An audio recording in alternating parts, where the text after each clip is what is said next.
हमारे प्रतियोगिता की तैयारी करने वाले छात्रगण हैं, स्पष्टतः बिहार के लोग जो दिल्ली जाते हैं, पटना जाते हैं, इलाहाबाद जाते हैं, उन्हें छपरा में विश्वास नहीं हो पाता है कि यहाँ अपने बच्चों को पढ़ाएं, अपने माता पिता के साथ रहें।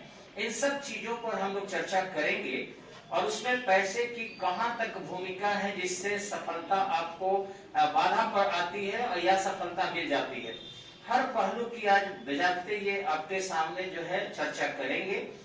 तब तक हम लोग थोड़ा सा आपको बच्चों से थोड़ा सा इंट्रोड्यूस कराएंगे, फिर आप इनसे भी करेंगे। ये मैं बताना चाहूंगा कि ये स्टडी पॉइंट में आज भी बहुत से छात्र हैं, बहुत अच्छी पढ़ाई हो रही है और काफी तैयारी हम लोग बढ़िया करा रहे हैं। लेकिन हाँ, कोरोना का ध्यान रखकर भीड़ जो है बिल्कुल नहीं रखते हैं। और मैं आपको बताना चाहूंगा कि सभी संस्थाएं ऐसा करें, बिल्कुल भीड़ न बना के रखें। और 6-7 के बाद खुल रहे हैं तो ऐसा नहीं कि बिल्कुल आप कोरोना के प्रति लापरवाह हो जाए। कोरोना का ध्यान रखें जिससे फैले नहीं। सरकार कभी भी शिक्षा को बाधित करना नहीं चाहती है, बल्कि सरकार की इच्छा होती है कि ज्यादा से ज्यादा शिक्षा दिया जा सके और देश और राज्य का तरक्की किया जा सके। लेकिन सरकार की कुछ मजबूरियां हो जाती है जिस कारण उन्हें शैक्षणिक संस्थानों को बंद करना पड़ता है। अगर हम सब शिक्षक, शिक्षाविद और विद्यार्थी मिलकर चाहें तो शिक्षा के क्षेत्र को भी कोरोना मुक्त कर सकते हैं और पठन पाठन में सरकार, मुझे विश्वास है कि अब बाधा नहीं डालेगी, क्योंकि वो जान गई है कि शिक्षा को रोकने से देश का विकास संभव नहीं है। तो सबसे पहले हम लोग देखेंगे कि आपके बहुत सारे मित्र लोग यहाँ पर आए हुए हैं और आप लोग पहचानते होंगे। अब सभी कोरोना के रूल्स को फॉलो कर रहे हैं, मास्क लगाए हुए हैं। काफी दूर दूर बच्चे बैठे हुए हैं और इस तरीके से कोचिंग वालों से मैं यही कहूंगा कि वे लोग अपने बच्चों को मास्क दें, साथ ही साथ जो इंजेक्शन है डबल डोज जरूर उन लोगों को दिलवा दें। ये देखिए बच्चियां भी सभी मास्क लगाई हुई है और इस तरीके से काफी दूरी पर बैठी है। तब सबके बीच 1-1 मीटर का दूरी जरूर है। तो बैच की संख्या जरूर बढ़ा दीजिए आप, लेकिन ऐसी स्थिति में पढ़ाई को बिल्कुल बाधित न करें, सफाई रखें, सैनिटाइजर का प्रयोग करें। और आप देख सकते हैं कि सभी बच्चियां बिल्कुल दूर दूर बैठी हुई है। इनके गार्जियन बहुत विश्वास करते हैं कि किस तरीके से जो है अपने बच्चों को भेजें और फिर तैयारी इनको करवाएं। तो इस तरीके से अपने बच्चों को ये नियमित रूप से कक्षा में भेज रहे हैं और हम सैल्यूट करते हैं इन लोगों के अभिभावक को कि जो स्टडी पॉइंट पर इतना विश्वास करते हैं और अपने बच्चों को स्टडी पॉइंट भेजते हैं जिससे इनके बच्चे अच्छा कर सके। देखिए सभी मास्क लगाकर बच्चे और बच्चियां, हमारी बहन और बेटियां बैठी हुई है और इस तरीके से हम सफल कैंडिडेट की एक तस्वीर को भी यहाँ थोड़ा दिखाना चाहेंगे कि बहुत से हमारे विद्यार्थी जो सक्सेस हुए हैं और बड़े बड़े अधिकारी बने हैं, वो सब लोग देख रहे होंगे। इसमें कृष्णा जी का भी फोटो है जो आपके सामने है।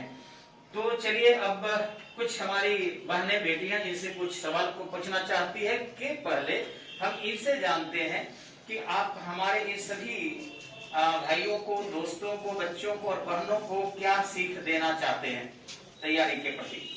जी कृष्णा जी। सभी को मेरा नमस्कार, जय हिंद। आप सभी जानते हैं कि अभी कोरोना महामारी का दौर चल रहा है, तो आप सभी अपनी सेहत का ध्यान रखेंगे क्योंकि आपका स्वास्थ्य आप जानते होंगे कि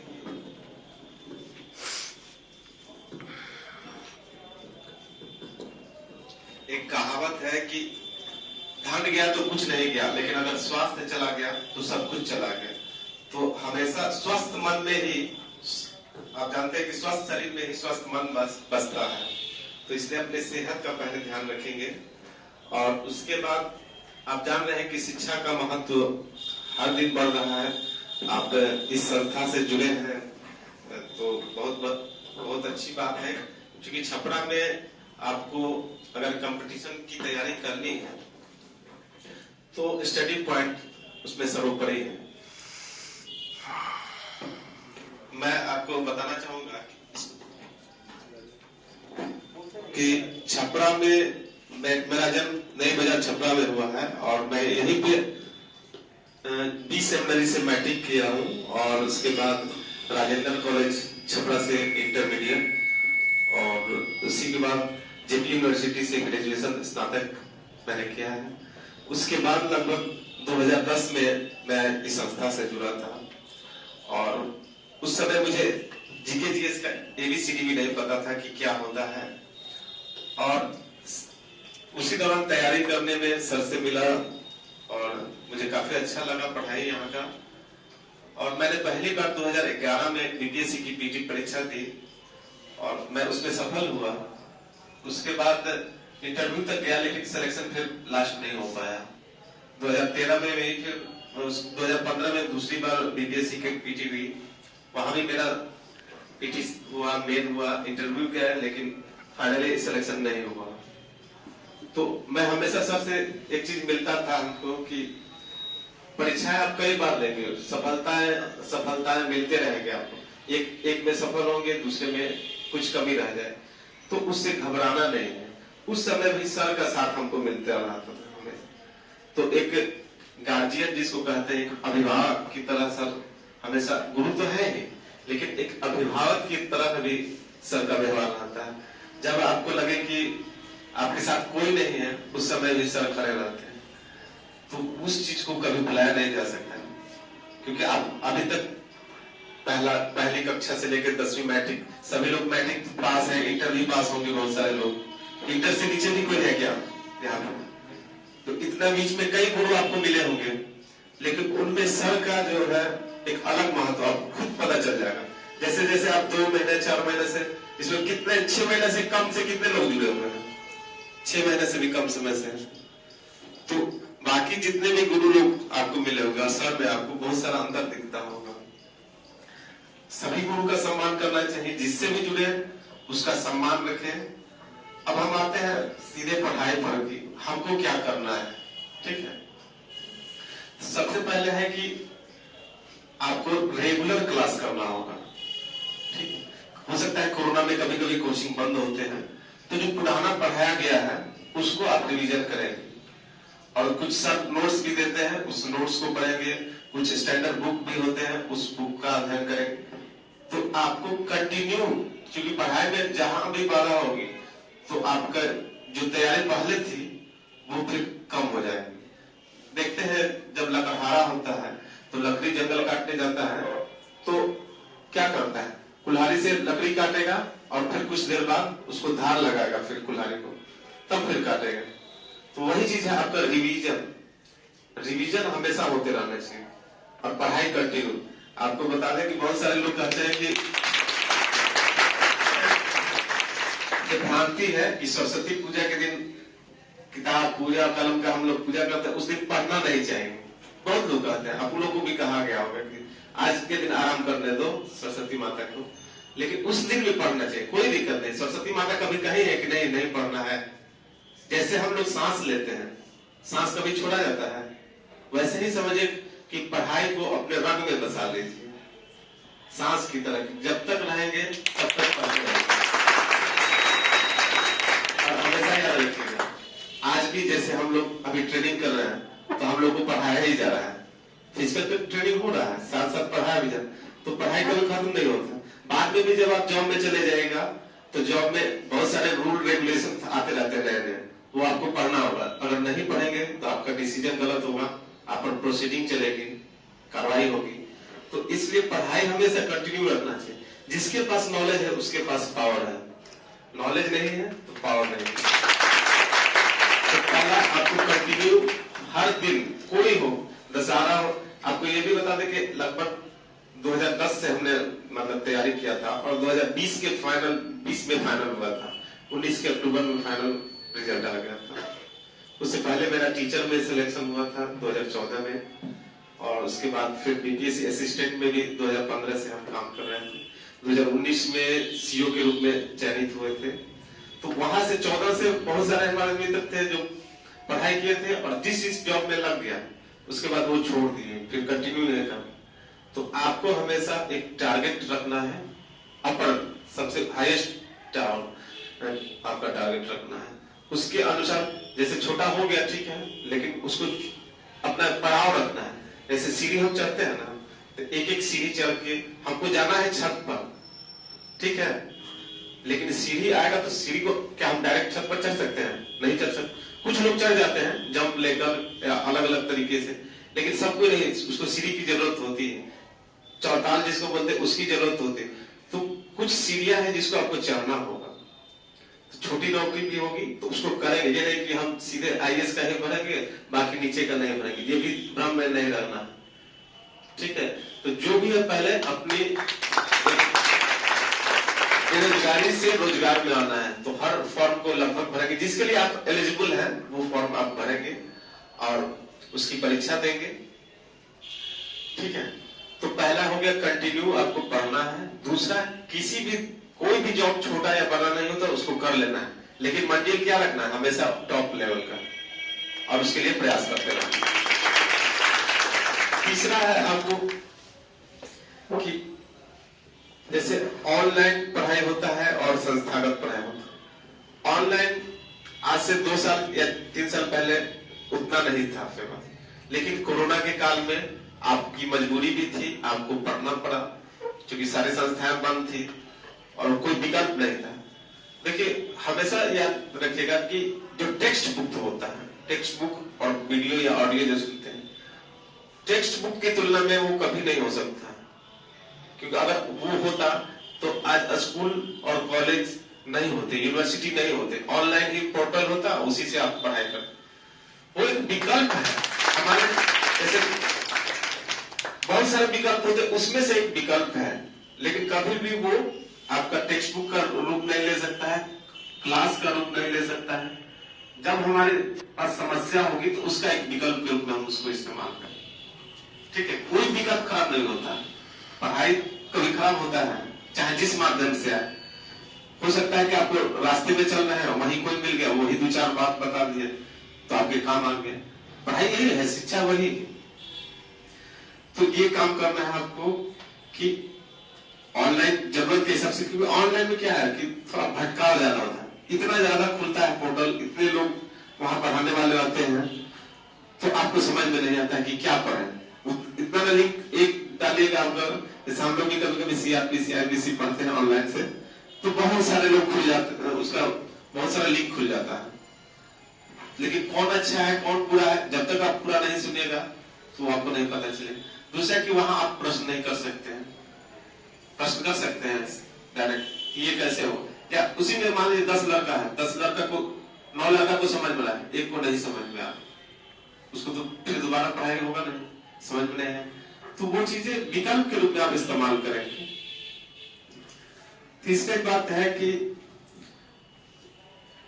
आप लोग एक छोटा छोटा ग्रुप बनाएंगे, छोटा छोटा ग्रुप मतलब 3 या 2 लोग, जिसमें जो क्लोज हो, ठीक है, क्लोज मतलब कि पढ़ने वाले। आप लोग इतना दिन से क्लास कर रहे हैं तो आपको पता है कि कौन पढ़ने वाला है, कौन घूमने वाला है और कौन बात करने वाला है।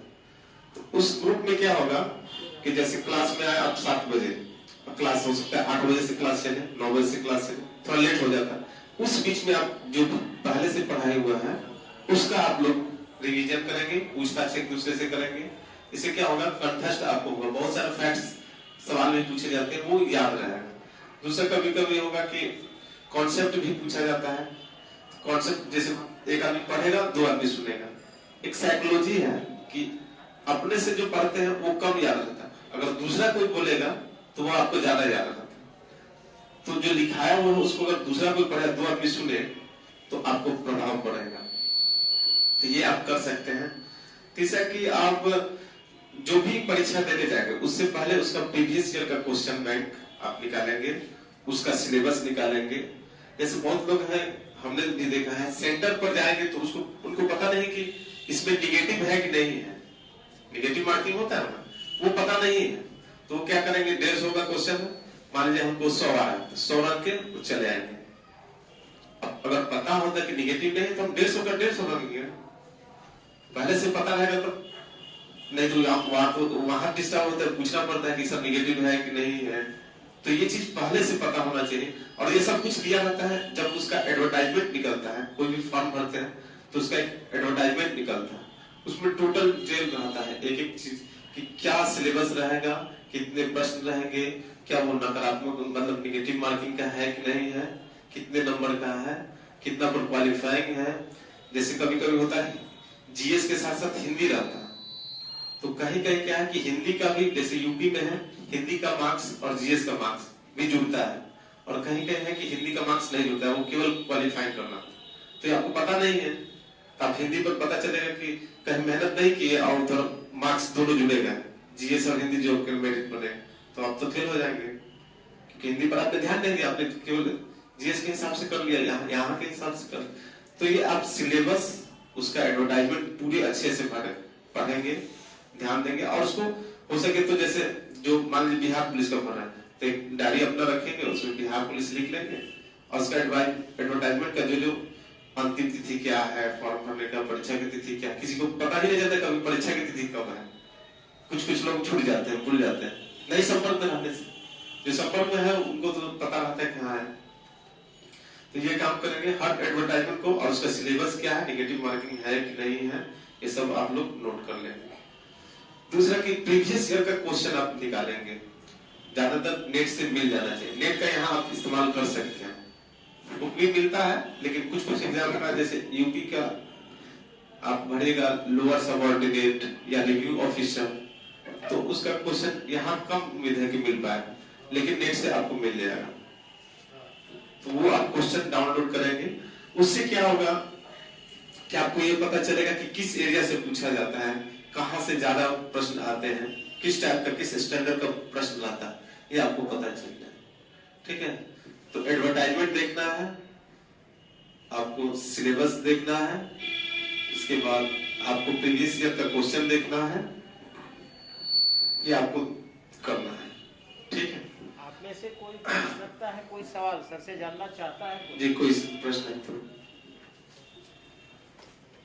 जी कोई प्रश्न हो तो आप सभी प्रतियोगी पूछिए, क्योंकि ये केवल आज डीएसपी नहीं है बल्कि मजे हुए डीएसपी है, बहुत अच्छा अनुभव रखते हैं। डीएसपी साहब बोल के प्रश्न पूछिए भैया। देखिए प्रश्न है। हाँ, सबसे पहले ज्यादा जरूरी है आदमी को आदमी बने रहना। पद तो अलग बात है, पद से पहले आदमी होना चाहिए। आप मुझे भैया क्या नाम है?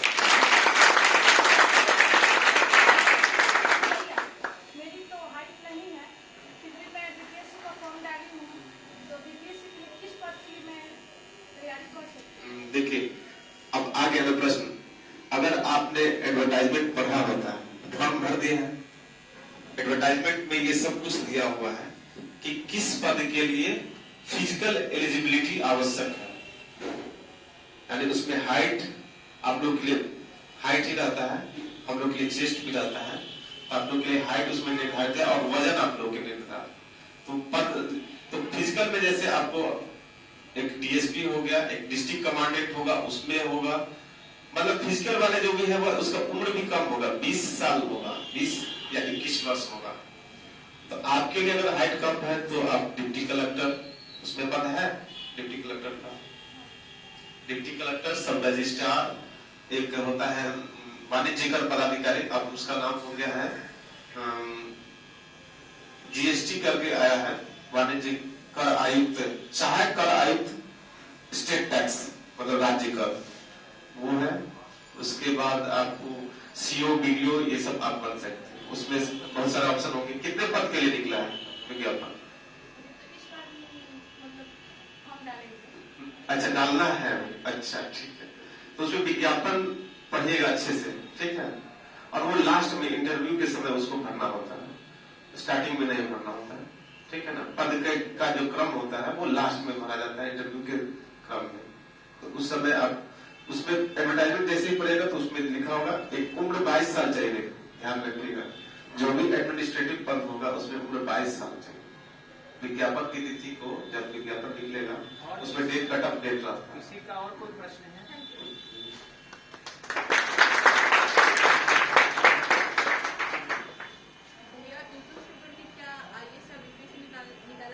फिर से सवाल पूछिए, बड़ी अच्छा सवाल है आपका। भैया बीपीएससी के लिए यूट्यूब से निकाल सकते हैं? देखिए कुछ कहना है कि क्या YouTube केवल पढ़ के, इनका कहना है कि क्या YouTube और नेट पढ़ के बीपीएससी निकाला जा सकता है, यही सवाल है। देखिए कुछ दुर्लभ लोग हो सकते हैं जिनको कोई अवसर ही नहीं हो, उनके पास केवल और केवल वही विकल्प हो कि YouTube से ही पढ़ना है और कोई विकल्प ही ना हो, और दूसरा कि उसकी पढ़ाई उस तरह से हुई हो कि वो YouTube से पढ़ के और वो अब जो भी परीक्षा है वो निकाल सकते हैं। तो विशेष लोग ही हो सकते हैं, हर कोई नहीं कर पाएगा। बाकी लोगों के लिए YouTube और सहायक के रूप में काम कर सकता है। मतलब कुछ चीजें जो आपको यहाँ अवेलेबल नहीं है उसके लिए आप YouTube का सहारा ले सकते हैं, लेकिन केवल और केवल YouTube पर नहीं हो पाए। ठीक है, आप लोग सुने हैं, इन्होंने जवाब दिया है कि केवल YouTube कुछ नहीं कर सकता है, और अपना स्टडी पॉइंट का भी अपना YouTube चलता है। और ये सही बात है कि हम लोग भी उस पर वही चीज डालते हैं जिससे बच्चे केवल सेटिस्फाइड हो, सफलता को YouTube से कोई लेना देना नहीं है। और सफल कैंडिडेट भी वही राय दे रहे हैं आपको, तो लग रहा है राय हम लोगों का मैच कर रहा है। बहुत अच्छी राय है आपका, धन्यवाद। और किसी का कोई सवाल है आप लोगों में से? कोई एसपी साहब से कुछ जानना चाहता है जी? अच्छा, आपकी सवाल है, चलिए। सर, जो रसगुल्ले कोचिंग बच्चों का मनोरंजन करा रहे हैं, तो क्या उनसे हमें सफलता मिलेगी? अच्छा, इन्होंने एक सवाल बड़ी ज्वलंत किया है, ये तो मेरे बारे में भी शायद हो सकता है कि क्या ये रसगुल्ले कोचिंग जो ज्यादातर पढ़ाई के जगह जो कर रहे हैं, क्या इससे सफलता बच्चों को मिलेगी?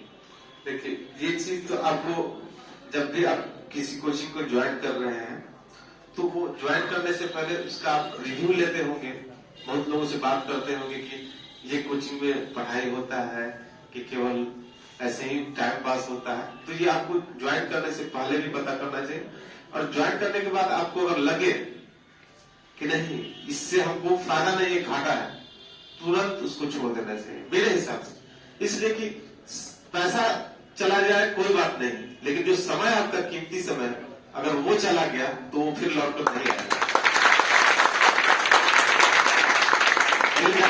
बहुत सही जवाब इन्होंने दिया है कि पैसा अगर एडमिशन ले लिए हैं और चला भी जाए तो कोई बात नहीं है, लेकिन जिंदगी बचना चाहिए। बहुत बढ़िया जवाब है।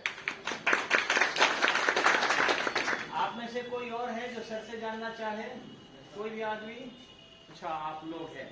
चलिए, एक यहाँ पर है मेरे बड़े प्रिय विद्यार्थी प्रिंस जी, क्या पूछना चाह रहे हैं आप?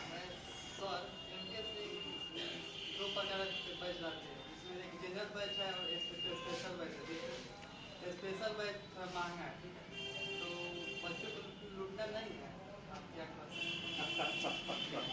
हैं? एक सवाल पूछा है मेरे सामने ही कि एमके सिंह दो प्रकार के बैच चलाते हैं, एक जनरल है और एक स्पेशल बैच है, तो क्या ये बच्चों को लूटना नहीं है? चलिए, बहुत जो अच्छा सवाल है। देखिए सवाल अच्छा है। मैं कहूंगा कि स्टार्टिंग जब आप करें, जैसे ज्वाइन किए तो उस समय आप जनरल बैच में ही पढ़े, क्योंकि उसमें बहुत विस्तार से चलता है। लेकिन जैसे ही आपको अगर लगे 6 महीना या साल भर हो चुका है और रिजल्ट नहीं आ रहा है, तो उस समय आपको स्पेशल बैच ज्वाइन करना चाहिए, क्योंकि उसमें वो कंपटीशन जो होगा उसका स्पेसिफिक ही होगा। उसमें जनरल का मतलब है जनरल कंपटीशन सबको नहीं होगा, रेलवे भी होगी, ग्रुप डी भी होंगे, गुड्स गार्ड भी होंगे, स्टेशन मास्टर भी होंगे, आईएएस भी होंगे, यूपीएससी का सबका मतलब उसमें होगा। लेकिन जैसे ही स्पेशल होगा तो कुछ खास जो परीक्षा होगी उसके लिए हो। लेकिन स्टार्टिंग में आपको जनरल नहीं पढ़ना चाहिए, क्योंकि उस समय पूरा डिटेल में होता है और डिटेल जानना जरूरी है। ठीक है, आई थिंक एक और सवाल हमने पूछा है उसी में कि क्या ये बच्चों का लूटना नहीं हुआ, इसके बारे में क्या कहें? ये तो आप पर है ना, आपको ज्वाइन करना है कि नहीं करना। इसमें तो कोई है नहीं दबाव कि नहीं, आपको इसमें आना ही है। जब वो हो जाएगा ऑप्शन कि इसमें ही आना है, तो आपके लिए प्रेशर हो सकता है। ऐसे तो आपके लिए विकल्प है, आपकी इच्छा है। जैसे रेलवे जो रहता है, रेलवे में जनरल टिकट भी मिलते हैं, उसमें स्लीपर भी मिलता है, एसी में भी 3 टियर 2 टियर होता है।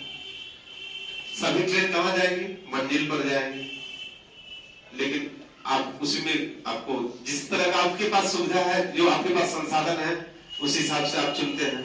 एसी में आपको जाना है, कहाँ मन है, या फिर आपके पास ट्रेन है, आपके पास पैदल विकल्प है, साइकिल है, मोटरसाइकिल है, 4 व्हीलर है, ट्रेन है, अपना रिजर्व करके कार से जा सकते हैं, प्लेन से जा सकते हैं, सभी से जा सकते हैं। यहाँ से दिल्ली जाना होगा तो आप जा सकते हैं, लेकिन आपके अपने संसाधन को देखना होगा, ये आप पर निर्भर है।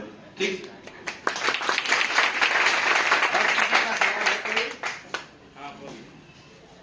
पहले तो अपना नाम बताइए। आनंद कुमार सागर जी। आनंद सागर जी बोलिए, क्या पूछना चाह रहे हैं? मैं स्नातक बिहार पुलिस क्लियर करा, क्या मैं ये मान सकता हूँ? स्नातक कौन से विषय से? जी, मैथ मैथमेटिक्स। और आपकी उम्र क्या हुई? उम्र आई। बताइए। 23। हाँ बिल्कुल। देखिए, बीपीएससी और यूपीएससी जो भी परीक्षाएं लेता है, जो कम बीपीएससी में इसको कंबाइंड संयुक्त प्रतियोगिता परीक्षा कराते हैं, तो उसमें एक ही कैटेगरी, 2 मानक है मुख्य रूप से, एक शैक्षणिक और एक आयु की। शैक्षणिक में है आपको स्नातक किसी भी विषय से मान्यता प्राप्त यूनिवर्सिटी से स्नातक होना चाहिए, और आपकी उम्र विशेष पोस्ट के लिए कुछ है 20 साल मिनिमम है, कुछ पोस्ट में, और कुछ में है आपको 21 साल, कुछ में है 22 साल, 22 वर्ष। तो उसमें आप दोनों ही पूरी करते हैं बिल्कुल। और मैक्सिमम एज एक लिमिट है, जिसमें जनरल वर्ग के लिए 37 वर्ष है बिहार में, और ओबीसी के लिए 40 और एससी एसटी के लिए 42 वर्ष है। उन्होंने एक सवाल पूछा है सर जी। कि ये बिहार पुलिस परीक्षा दिए हैं अच्छा। और फेल हैं, अच्छा, तो फेल कैंडिडेट क्या अच्छा। यूपीएससी के बारे में सोच सकता है? आपको बता दें कि मैं 2010 में 10,000 वैकेंसी आया था बिहार पुलिस का, और एक बैकलॉग भी 3,000 था, 13,000 बिहार पुलिस का। तो यहाँ से मेरे साथ लगभग उसी बैच में मेरा एडमिशन भी हुआ था, बिहार पुलिस के बैच में। और मैं यहाँ पे ये टेबल और आगे रहता था, तो यहाँ पे हम लोग 3 लोग रहते थे, सुजीत जी और एक अजीत नाम था, हाँ जी, मिथिलेश, सुजीत, दोनों भाई थे, और मेरे भी मोहल्ले के थे पीछे, और मैं भी बैठता था। और बाकी बहुत सारे लड़के थे, लगभग 200 या 150 लोगों का बैच था। उसमें से 110 के आसपास हमको लगा फाइनल सिलेक्शन हो, उसमें मेरा भी पीटी हुआ था। पीटी क्या, लिखित परीक्षा में मैं भी पास हुआ, लेकिन मेरा फिजिकल फिटनेस उतनी अच्छी नहीं थी, और मैंने प्रयास भी उतना नहीं किया था मन से, जबकि मैं उस समय बेरोजगार। तो मैं वहां लिखित परीक्षा दिया था, और मेरा फाइनल सिलेक्शन नहीं हुआ, कह सकते, क्यों कहें कि हमने कोशिश नहीं किया, कोशिश किया था क्योंकि बेरोजगार थे, तो नहीं हुआ। लेकिन फिर भी उसके बाद मैं बना डीएसपी। आप अपनी सोच को कहाँ रखते हैं? फेल पास बहुत सारे, आप सर हम लोगों को कहानी सुनाते थे, वो कुंदन कृष्णन सर का, बिल्कुल हमेशा, कि वो बिहार दरोगा में पास नहीं हो पाया था, ठीक है, लेकिन वो आईपीएस बने, और एक बहुत अच्छे आईपीएस बने। अभी शायद एडीजी है, शायद, मैं कंफर्म नहीं हूं, एडीजी है। तो बिल्कुल ये जरूरी नहीं, कुछ परीक्षाएं अलग अलग, सबकी परीक्षा के अलग अलग अपेक्षाएं हैं। अब ग्रुप डी का परीक्षा होगा तो उसका उस हिसाब से होगा, यूपीएससी का होगा तो उस हिसाब से होगा, बीपीएससी का होगा उस हिसाब से। तो हो सकता है कि आप बिहार पुलिस के मानक को पूरा नहीं करते हो, लेकिन बीपीएससी के मानक को पूरा करते हो, बिल्कुल हो सकता है। कुंदन कृष्णन के उदाहरण हम दिया करते थे कि वो सही में दरोगा के लिखित परीक्षा फेल थे। हम लोग वहीं थे दिल्ली यूनिवर्सिटी में, और देखे कि रो रहे हैं और बिल्कुल डिस्टर्ब थे, लेकिन इसके बाद उन्होंने आईएएस का परीक्षा दिया। एक साधु के समझाने पर उन्होंने ही उन्हें कुछ हल्की फुल्की नशा की चीजें भी बता दी थी, और जब ये अपने छपरा में एसपी बने तो लगा कि हाँ कितने अच्छे एसपी हैं और किस ढंग से इस जिला को चला रहे हैं। तो कृष्णा जी भी याद रखे हैं, और बहुत अच्छी बात। हाँ चलिए, और किसी का कोई सवाल है आप में से? हाँ बोलिए सर। मेरा सवाल है कि बहुत कुछ छात्र बोलते हैं कि स्टडी पॉइंट ठगते हैं, क्या सर ये आपको भी सर ठगे हैं और आपके मित्रों को भी? चलिए, बहुत देखिए, ये सब चीजें जो है पर्सनल क्वेश्चन है। आपको क्या लगता है, दूसरा क्या कहता है उससे हमको नहीं मतलब। आपको अगर लगता है कि सब ठगते हैं तो आप समझ सकते हैं। अगर आपको लगता है कि नहीं, क्योंकि आप भी जुड़े हुए, कितना दिन से जुड़े हुए? 2 साल हो गए। 2 साल हो गए, तो आपको लग रहा है कि अगर ठग रहे हैं? जैसे मैं इस स्टडी बंड में ज्वाइनिंग है तो बहुत सारे दोस्त बोले कि तुम जहाँ गए वो अच्छा कोचिंग नहीं है ना, वहाँ पे बहुत सारे पैसा लेकर पढ़ाई नहीं कराते हैं, बहुत सारे मैंने बात होती है, पढ़ाई का कोई बात नहीं होती है, सिर्फ बकवास चलता है। इससे बहुत सारे हम सुने पाने, इसके बाद फिर मैं अपना जो है यहाँ पे स्टडी करूँगा, जो करना है यही से करना है। देखिए एक चीज तो है कि आप 24 घंटा नहीं पढ़ सकते, ये भी पता होगा। 6 घंटा भी अगर मान लीजिए जैसे हम लोग का क्लास चलता था 7 से 10, 3 घंटे के आसपास चलता, क्या आप 3 घंटा लगातार पढ़ सकते हैं? माइंड कहता है कि 15 मिनट, अगर आप साइकोलॉजी के स्टूडेंट होंगे, कुछ लोग जानते हो कि कंसंट्रेशन जो होता है, हाई लेवल का कंसंट्रेशन 10 से 15 मिनट तक आप पढ़ सकते हैं, उसके बाद आपको माइंड जो है बाउंस करने लगेगा, आपके दिमाग से निकल, आप सुन रहे हैं लेकिन उसको समझ नहीं पा रहे हैं और ना ही उसको आप अपने अंतः मन में स्थापित कर पा रहे हैं। तो उसको सर साइकोलॉजी जानते हैं और उसी हिसाब से वो पढ़ाते हैं। आप किसी चीज को कंटिन्यू नहीं पढ़ सकते हैं, आपको इधर उधर घुमाया जाएगा और एक के बाद में आपको जो चीज चाहिए वो मिल जाएगा। 45 मिनट का हम लोग का भी क्लास चलता था, लेकिन उसमें से 1.5 पेज ही लिखाया जाता था और 15 मिनट ही बताया जाता, लेकिन वो बहुत काम का होता था। वो एक पुस्तक से नहीं होता, आप देखिएगा जो भी पढ़िएगा, जो भी आपके पास लिखा हुआ मटेरियल होगा, वो किसी एक पुस्तक में तो नहीं मिलेगा, वो कई पुस्तक का कॉम्बिनेशन रहता है, ठीक है। उसमें आपको लगता है कि वो 45 मिनट सर पढ़ा रहे हैं, उसमें 15 मिनट ही पढ़ा, उस 45 मिनट को पढ़ाने के लिए सर को 3 घंटा 4 घंटा मेहनत करना पड़ता है। वो चीज भी तो देखिए आप, है कि नहीं? धन्यवाद। ऐसे ऐसे प्रश्न के उत्तर देना, मतलब मैं खुद ही घबरा जाता कि कितना कठिन कठिन प्रश्न है। तो चलिए मैं ही आपसे पूछता हूँ, आप कितना दिन से पढ़ रहे हैं? सर 2 साल से। 2 साल से। 2 साल से आपने कितना फी दिया है संस्था को? सही बोलिएगा, घबरा कर नहीं। 20,000 तक दिए गए। अब आप सोचिए कि आज IAS BPSC लेवल के बच्चे 2 साल में 20,000 के लगभग ये पहुंचा दिए हैं, ठीक हो। तो हम लोग अपने बच्चे को ABCD सिखाने के लिए 1500, 2000, 1000 रुपया महीना देते हैं और 2 साल में 24 महीने होते हैं, तो आप भी तो उसी के बराबर दिए, उससे ज्यादा कहाँ हुआ आपका।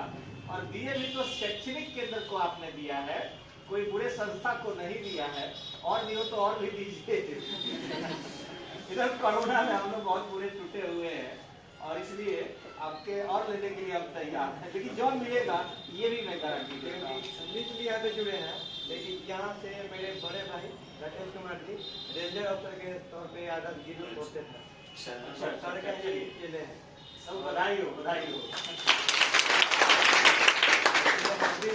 यहाँ पे IPS का मैंने ख्वाब लेकर सर के पास आया हूँ और ये दोनों में मैं बिल्कुल बिल्कुल यही विश्वास चाहिए, विश्वास होना चाहिए अपने आप पर, नहीं तो भड़क गए थे आप। अपने आप पर विश्वास होना चाहिए।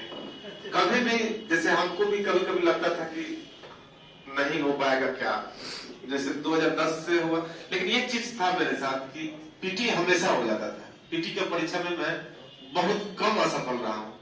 यूपीएससी का केवल पीटी मेरा बहुत कम होता था, एक बार केवल हो पाया था, 9 चांस में केवल एक बार भी 2015 में होगा, लेकिन बाकी कोई परीक्षा यूपी पीसीएस मैंने 2 बार दिया, यूपी लोअर भी दिए, रिव्यू ऑफिसर का भी दिए, झारखंड पीसीएस भी दिए और बिहार का तो 4 बार दिया और 4 बार इंटरव्यू भी दिए। 5वां भी दिए थे, मेन वो भी निकला था, 5वां इंटरव्यू भी कॉल था, लेकिन वो जाना नहीं था। तो ये चीज है, तो ये एक लेवल पहुंचने के बाद आपके साथ भी होगा, ठीक है। केवल आपको धैर्य रखना है और पैसा आप बता रहे हैं कि आपका जब पेमेंट बनेगा तो आपको पता है कि जो सबसे लोएस्ट बिहार सरकार का अगर सरकारी कर्मचारी होगा तो उसका मिनिमम वेतन है, जिसको बोलते हैं बेसिक ग्रेड पे, बेसिक जो पे है वो 18,000 है, उस पर DA 31% है, HRA अलाउंस है और मेडिकल भत्ता है आपको 1,000। ये मिलाकर लगभग आपका 30,000 के आसपास मिनिमम, मतलब सबसे लोएस्ट आप रहेगा। तो अगर आप ग्रुप B रैंक का ज्वाइन कीजिएगा तो ग्रुप B का मिनिमम आपका है 53,100 बेसिक पे है, DA 31% जोड़िएगा, HRA मिलेगा और मेडिकल, तो मिलाकर आपको स्टार्टिंग में ही 63-64,000 मिलेगा। तो उसके मुकाबले अगर फी की तुलना कीजिए तो बहुत कम है, 1 माह का ये वेतन मैं बता रहा हूं। गवर्नमेंट को एक साल में टैक्स दीजिएगा इनकम टैक्स के रूप में करीब करीब 40-45 हजार एक साल में टैक्स दीजिएगा, समझे? इसलिए उस मुकाबले फी, हाँ ठीक है, आप अपनी अपनी सबकी मजबूरी है, और ठीक के बारे में मैं ज्यादा नहीं बोल पाऊंगा। और किसी को कुछ सवाल है? हाँ बोलिए। गुड मॉर्निंग सर, मैं प्रकाश। मेरा क्वेश्चन आपसे यह है कि स्टडी पॉइंट के डायरेक्टर डॉक्टर एन.के. सिंह जो खुद असफल रहे हैं, उन पर कितना विश्वास किया था? बहुत अच्छा सवाल है। मैं तो इसका एक ही जवाब दूंगा, एक लाइन का होगा, अगर सर असफल होते तो शायद मैं असफल होता।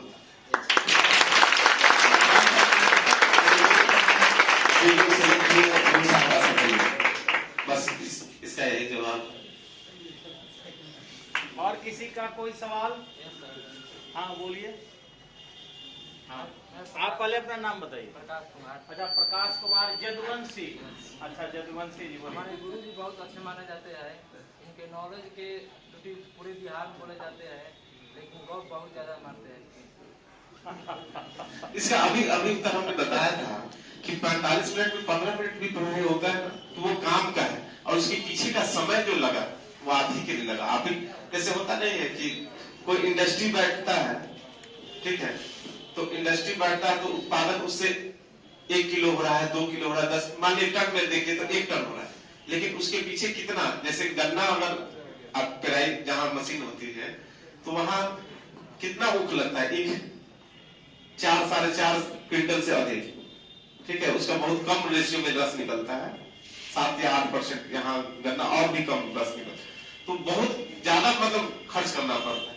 वैसे ही 15 मिनट पढ़ना हो सकता है, 15 मिनट पढ़ाता, 15 मिनट मानक ले रहे हैं 45 मिनट में, लेकिन उसके पीछे बहुत सारा मेहनत करना पड़ता है, और अगर वही 15 मिनट आप पढ़ लीजिएगा तो उसी से आप सफल हो जाएंगे, 1 घंटा की जरूरत ही नहीं, लेकिन वो काम उसी का परिणाम है कि आप जानते होंगे, सर बताए भी होंगे कि यहाँ से 2008 में दरोगा बहुत सारे निकले थे, 30 कितना सर लगभग, अब तो सब 100%। हाँ, मतलब जितना संख्या कितना था सर? उस समय में थे 40 दरोगा, समझ रहे हैं? छपरा जैसे शहर में उस समय बहुत छोटा शहर था छपरा, आज थोड़ा बहुत सारे 10-12 सालों में बहुत सारा विकास हुआ है, लेकिन उस समय छपरा का नाम बहुत कम फेमस था। तो उस समय 40 दरोगा, फिर अभी 2018 बैच में हमारे साथ ट्रेनिंग कर रहे थे विकास जी, गौतम जी और नीरज कुमार, एक और लड़की भी थी, उससे भेंट नहीं हो पाई थी, उसका कंप्लेन रखा, लेकिन इन तीनों लोग से भेंट होती थी, अलग अलग जिलों में वो पोस्टेड है। तो यही से सफलता छपरा के लिए आपको, मेरे हिसाब से ये अच्छी संस्था है, और आप लोग का सौभाग्य है कि आप भी इस संस्था से जुड़े हैं। आपके लिए शुभकामनाएं। मेरे समझ से आप सब लोग सेटिस्फाइड हो गए होंगे। किसी और का सवाल अगर है तो जल्दी पूछ लीजिए, सब अगर किसी का है तो बोलिए। कोई कुछ जानना चाहता है इस हिसाब से कुछ भी? कोई भी आदमी? एक बात हम कहना चाहेंगे, आप लोग अपनी समस्या से ज्यादा संस्था की समस्या ज्यादा सवाल पूछ रहे हैं, ऐसा क्यों हो रहा है? अपनी समस्या पर सवाल अगर पूछे तो ज्यादा आपके लिए कारगर होगा मेरे हिसाब से। बाकी क्योंकि आप लोग संस्था से ही पूछ रहे हैं, अपनी समस्या कि हम कैसे सफल हो, इस पर अगर आप लोग पूछे तो ज्यादा अच्छा। आप सही कह रहे हैं सर, लेकिन बच्चे सब बच्चे होते हैं सर, और इनके अभिभावक जो है वो अर्न करने में व्यस्त है, तो ऐसी स्थिति में ये सभी बच्चे जो है कहीं न कहीं किसी लॉज से, किसी हॉस्टल से, किसी सीनियर से जुड़े होते हैं, और वो सीनियर किसी कारणवश स्टडी पॉइंट का नाम दूर दूर से सुने हैं, आए नहीं है। दूसरा, कुछ बच्चे ऐसे आते हैं जिनका कुछ बैड हैबिट होता है, मनोरंजन करना, गप करना, या फिर लड़कियां भी होती है जो कुछ दोस्त बनाना चाहती है, या लड़के होते हैं जो वो भी चाहते हैं कोई गर्लफ्रेंड वगैरह बना ले, और स्टडी पॉइंट ये काम नहीं होने देता है, तो वे लोग नाखुश हो जाते हैं और संस्था के बारे में बुराई करना शुरू कर देते हैं। कई बार हम लोग खुद संस्था से ऐसे बच्चों को निकाल देते हैं जो महिलाओं को फोटो खींचते हैं, या फिर उनसे उनके तरफ टकटकी लगाकर देखते हैं, डिस्टर्ब करते हैं, क्योंकि स्टडी पॉइंट में सभी अच्छे घर के लड़के और लड़की आते हैं। एक दो बच्चे जो बूढ़े आ जाते हैं उनको हम लोग निकाल देते हैं। अब वो निकल कर कभी स्टेडियम में हुआ या कहीं किताब के दुकान पर हुआ, कहीं होटल में हुआ, हथुआ मार्केट हुआ, वो घूमते रहते हैं। और इस घूमने के क्रम में वे लोग जहां तहां कोचिंग के नाम आते ही अपने भरास निकालते हैं और इस भरास से ये लोग अवगत हो चुका है और उसी कारण ये लोग ऐसा कुछ पूछ रहा है जो बाजार में प्रश्न है। इनके अपने अगर प्रश्न होते सर तो ये लोग यहाँ पढ़ता नहीं। ये लोग सारे एक चीज मैं यहाँ बोलना चाहूंगा कि कहीं भी आप रहे, जिस काम के लिए जा रहे हैं, मान लीजिए यात्रा करने जा रहे हैं, दर्शन करने के लिए कहीं मंदिर में, तो आपका ध्येय क्या होना चाहिए? सिर्फ और सिर्फ भगवान का दर्शन करने के लिए। वैसे ही कोचिंग में अगर आ रहे हैं तो कोचिंग में आने का ध्येय क्या है? आपको परीक्षा पास करके और नौकरी ज्वाइन करना, यही उद्देश्य होना चाहिए। तो उसी काम पर अपना फोकस रखेंगे। फोकस जैसे ही आपका उधर उधर होगा, इधर उधर, तो आपका गड़बड़ होगा। सर हम लोग को बार बार बताते थे कि आपका निशाना किस तरह का होना चाहिए। तो अर्जुन की तरह होना चाहिए। वो क्या देख रहे थे? मछली देख रहे थे। क्या देख रहे थे? मछली की आंख देख रहे थे, मछली भी नहीं देख रहे थे। मछली मूव भी कर रहा था, वो भी नहीं देख रहे थे। मछली की केवल आंख देख रहे थे। वैसे ही आपका होना चाहिए कि आप जिस काम के लिए आए, जो भी काम करें, तो उस काम कहता है कि जैसी आपकी कुछ कहावत है भोजपुरी में, जैसी नीयत वैसी बरकत, ऐसा कुछ है ना, हम भूल रहे हैं, ठीक है? तो मतलब वैसे ही रखना है। जिस तरह के आप नियत रखेंगे वही आपका पूरा होगा। अगर दोस्ती करते हैं तो फिर दोस्ती करते रह जाएगा, ठीक है, लेकिन नौकरी करने के लिए आएंगे तो नौकरी बिल्कुल होगा। धन्यवाद। तो आपके सामने कृष्णा जी है जो अभी बीपीएससी में बहुत डीएसपी बनते हैं, लेकिन 5वें रैंक पर आकर और हमारे सारण का, अपने छपरा जिला का मान सम्मान बढ़ाया है और स्टडी पॉइंट का भी सम्मान इन्होंने बढ़ाया है। लाख संकट जिंदगी में सभी विद्यार्थी के आते हैं, लेकिन जो धैर्य बना के रहते हैं वे बच्चे बहुत ही अच्छे मंजिल पर पहुंचते हैं। और हमारी शुभकामनाएं हैं कि बिहार में ये अच्छे एडमिनिस्ट्रेटर के रूप में जाने जाएं और इनकी प्रसिद्धि काफी बढ़े। इन्हीं शुभकामनाओं के साथ एक बार हम लोग जोर से बोलेंगे, जय हिंद।